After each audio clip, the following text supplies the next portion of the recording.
Here we introduce the rectangular and triangular pulses.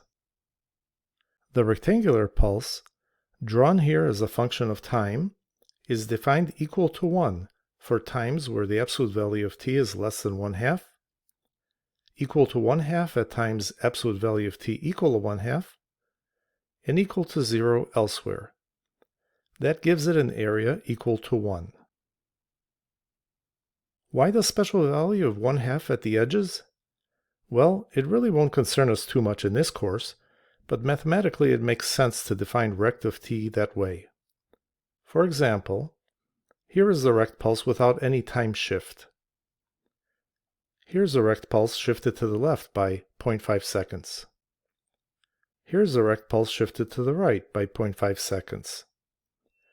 Add the last two together, and you get this result, with a red dot indicating the location where pulse edges coincide, and their values 0.5 plus 0.5 sum up to 1.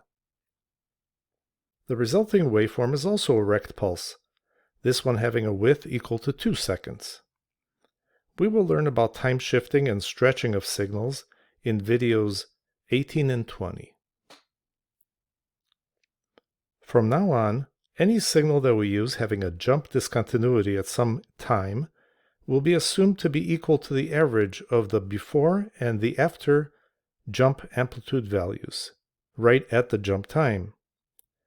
Therefore, 1/2, being halfway between 0 and 1, is what the rectangular pulse is assumed to be at the edges of the rect pulse. The triangular pulse function, capital delta of t, we assume to have height of 1 and width of 1, to match the width of rect of t. Some authors define the triangular pulse having height 1 and width 2, so be careful when comparing notes.